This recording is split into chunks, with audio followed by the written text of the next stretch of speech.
इलायची music purchase mix by दीपक दीवाना आरती करबै गुरु बाबा के सखी छूबै चरणवा अहले सतगुरु बाबा मच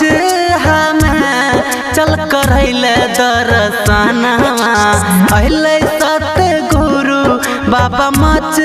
हमें चल करैले दर्शनवा आरती करबै गुरु बाबा के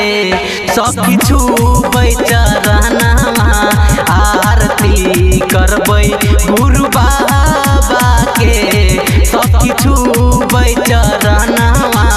मच हमें अइलै गुरु बाबा गे चल करैले दर्शनवा आरती करबै गुरु बाबा के सखी छूबै चरणवा आरती करबै गुरु बाबा के सखी छूबै चरणवा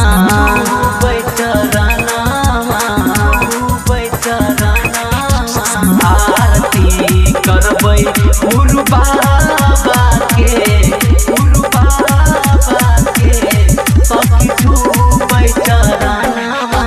बड़ी ही पावन छलै गे सखी धरती मचहा नगरी गे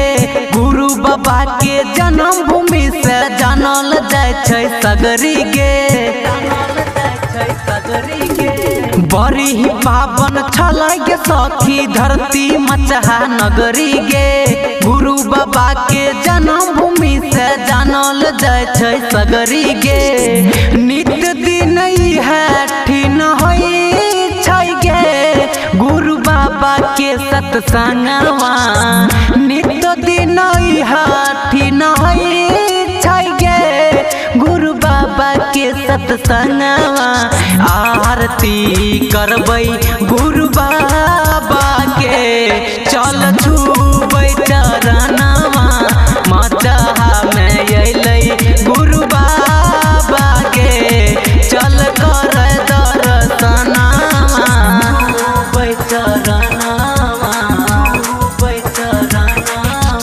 आरती करबै गुरु बाबा के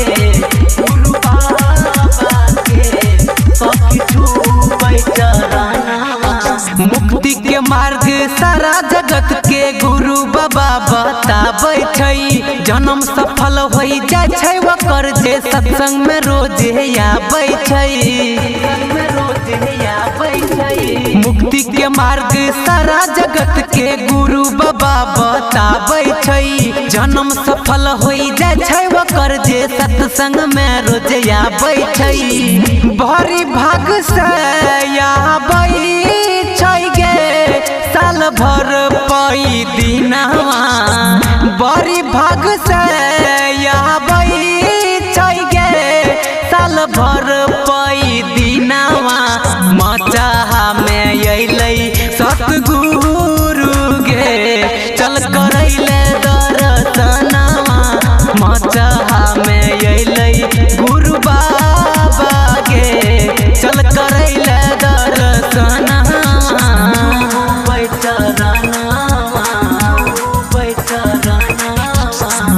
आरती करबै गुरु बाबा के सखी छूबै चरणवा सब गोटा मिलके करबै पूजा जोड़ी के दुनू हाथ गे उहे भजन गइबै जे लिखल कै संतोष सम्राट गे सब गोटा मिलके करबै पूजा जोड़ी के दुनू हाथ गे उहे भजन गइबै जे लिखल कै संतोष सम्राट गे राजू रंजन के गवाला कागे बाजै छै भजनवा राजू रंजन के गवाला कागे बाजै छै भजनवा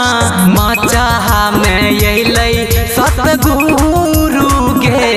चल करैले दर्शनवा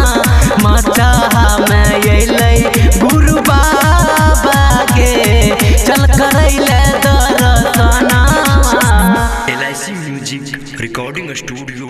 त्रिवेणीगंज सुपौल।